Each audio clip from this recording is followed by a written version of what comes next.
Bagaimana batasannya taatnya seorang istri kepada suami? Lalu Rasul menjawab, seandainya di tubuh suami kamu itu banyak nanah dan darah, lalu suami kamu memerintahkan sama kamu, Fulan, tolong bersihkan nanah dan darah ini sama lidah kamu, dijilat. Lalu dilaksanakan oleh si perempuan. Nah, itu taatnya seorang istri tidak sebanding kepada seorang suami. Berarti dengan tanda kutip batasan taatnya seorang istri itu tidak ada batasan taatnya kepada seorang suami. Lalu baliklah kepada pertanyaan, mana yang harus kita ambil? Berarti yang harus kita ambil, tinggalkan karir kita, karena rezekinya seorang istri ada di seorang suami. Tapi kadang kita gini, karena kan kata Allah kayak gini nih. Kata Allah tuh kayak gini, urus suami kamu, urus rumah tangga kamu, urus anak kamu. Apa yang kamu inginkan kami akan penuhi. Itu kata Allah loh. Itu kata Allah, bukan kata Haddad Hasbi, bukan kata orang, bukan kata siapa. Dan janji Allah itu mustahil bohong. Tapi kebanyakan orang main akal. Kalau seandainya saya tidak kerja, tidak membantu suami saya, bagaimana nanti makan saya? Bagaimana nanti kebutuhan saya kurang? Bagaimana nanti dapur saya kurang? Bagaimana nanti anak kita kurang? Nah itu, catat, wabil khusus kepada seorang laki-laki, demi Allah, ketika kita menikah itu bukan kita yang menafkahi istri kita, bukan kita yang menafkahi anak kita, tapi Allah Subhanahu wa taala cuman melalui pelantara kita sebagai seorang suami. Jadi jangan kita menganggap perempuan itu pembantu, jangan menganggap perempuan itu adalah salah satu untuk hanya yang bisa disuruh-suruh untuk kita sebagai seorang suami. Contoh kayak gini, tauhidnya kayak gini lah. Ini saya. Ini kan saya tuh sebelum nikah, ini rezeki saya teh, Neng. Nah terus saya punya istri satu, berarti rezeki saya jadi berapa? Jadi dua. Bukan rezeki saya dipotong dikasih ke istri, bukan. Tapi istri juga bawa rezeki. Ya wong sebelum nikah juga kan dia udah bisa makan dan sebagainya. Cuman yang awalnya rezeki istri itu melalui orang tuanya, sekarang menjadi melalui seorang suami. Lalu punyalah anak satu, berarti jadi berapa rezekinya? Tiga. Punya lagi anak satu lagi, berarti jadi berapa? Empat. Makanya kata Allah, perbanyaklah anak, kita akan memperbanyak rezeki. Kayak saya, anak saya kan 6, alhamdulillah. Yes. Jadi bukan rezeki yang suami ini dibagi 6, bukan, tapi pada masing-masing bawa rezeki. Makanya jangan pernah ragu. Makanya istri saya dia kan aktif di sekolah lah, bagian dan sebagainya. Terus dia itu mungkin jenuh ya, boleh gak kalau seandainya jualan online atau apa, gak usah, urus keluarga, urus anak. Mencari nafkah kewajiban seorang suami. Berarti kalau seperti itu tidak apa-apa. Nah, ketika kita sudah menikah, lalu kita menanyakan, kan wajib ya, kita menanyakan kepada suami, suami, aku boleh kerja apa enggak? Kalau suami mengizinkan, itu apakah kita boleh melakukan Boleh. pekerjaan? Boleh. Kalau suami mengizinkan boleh. Tapi kalau suami tidak mengizinkan, jangankan kerja ya Neng. Misal contoh, istri saya ataupun Hindun tuh mau berangkat ngaji. Ya. Bilang kepada suaminya, kepada Jahit, saya mau berangkat ngaji. Terus kata Jahit, gak boleh. Itu hatta berangkat ngaji juga kalau seandainya suami gak mengizinkan, jangan. Apalagi untuk kerja. Iya. Jadi ketika rumah tangga seorang perempuan, ketika dia sudah mempunyai suami, di sana itu semuanya beralih kewajibannya kepada seorang suami. Bahkan patuhnya, taatnya seorang anak ketika sudah rumah tangga sama punya suami, itu lebih patuh kepada suaminya daripada kepada orang tuanya. Kayak gitu kan dalam keterangan. Makanya misal contoh kayak gini, itu kan lagi hujan banget, gede, bahkan petir dan sebagainya. Terus kata orang tua kita, mohon ambilkan garam di dapur. Terus kata suami kita, belikan rokok tuh keluar. Kita harus lebih patuh belikan rokok walaupun lagi hujan angin kepada seorang suami. Kayak gitu. Allah. Jadi pada intinya gini, jangan pernah kita takut kehilangan karir ketika kita daripada kita harus ingkar kepada seorang suami kita.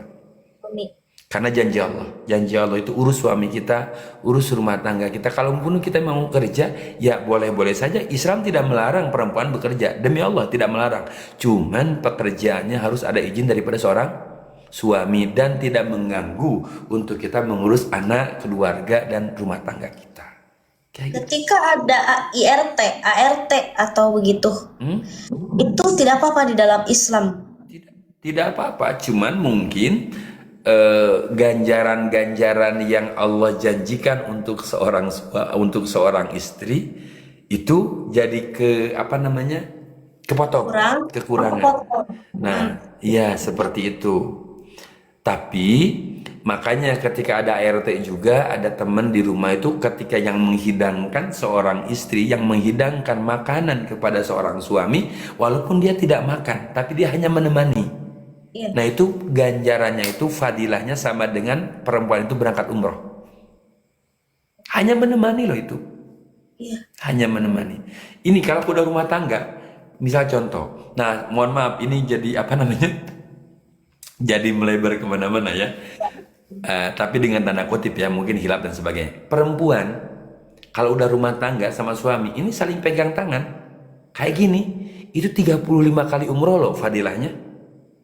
Ini pegang-pegang tangan kayak gini 35 umroh. Terus kalau seandainya mohon maaf kita damis atau kening dan sebagainya itu 70 umroh. Itu belum kokoreh loh neng.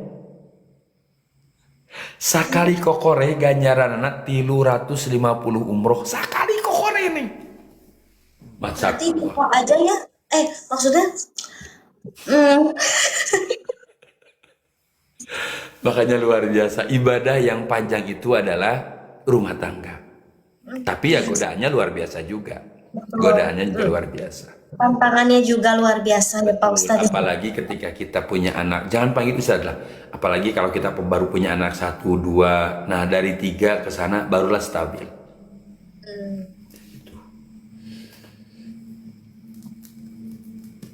Kayak gitu. Ini udah mau off gak Neng Riri? Iya habis ini off Ya wis. jam 1. Ya udah boleh atuh. Iya. Jadi seperti itu ya. Betul. Pokoknya intinya jangan pernah kita takut kehilangan sesuatu demi untuk melaksanakan sunnah yang Allah dan Rasulnya janjikan. Karena nikah itu ada 3. Ada nikah halal, ada nikah makruh, ada nikah haram. Apa itu? Iya. Nikah itu ada 3, ada halal, ada makruh, ada sunat, ada haram. Kayak gitu. Nantilah bahasnya kalau ketemu lagi, karena itu panjang. Iya. Ya wis. Semoga jadi VR untuk semuanya. Ya. Sehat-sehat, panjang umur, jembar rezeki. Semoga selalu istiqomah. Amin, Abah. Jangan lupa sisipan berdoa sama Allah, ya Allah berikanlah saya hidayah, ya Allah berikanlah saya keimanan yang kuat. Karena jangankan ya saya tuh hadar hasbi saya, ya masya Allah lah. Apalagi di dunia sosial media itu banyak orang yang hujat dan sebagainya. Tapi kita mesti ingat, ketika banyak orang yang hujat, jangankan sama kita orang yang hina, sama Rasulullah juga banyak yang hujat. Intinya hirup itu tong loba pikiran, tapi sajaran hirup kudu mikir. Naon maksudna tong loba mikiran batur ngagorengkeun ka urang, tapi berpikirlah bagaimana kita bisa berbuat baik kepada orang lain. Nalika hirup teu bisa nyeun hade ka batur, minimal tong nyeri hatekeun batur. Sehat-sehat ya Neng. Yuk. Sehat juga Abah. Sukses semuanya. Assalamualaikum. Waalaikumsalam.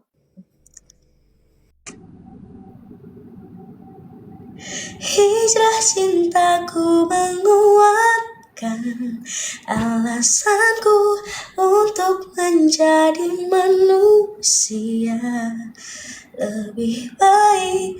Dangukeun makanan.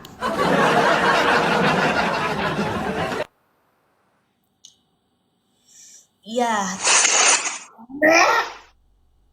RMB hatur nuhun guys, follow RMB di RMB ini baik pisan ya guys, follow RMB ya Allah, follow gak?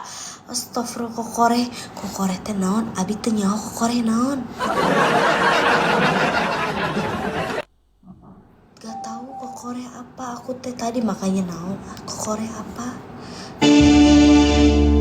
tapi takut takut takut dicarekan ntar nanya. Anjir kencang teh.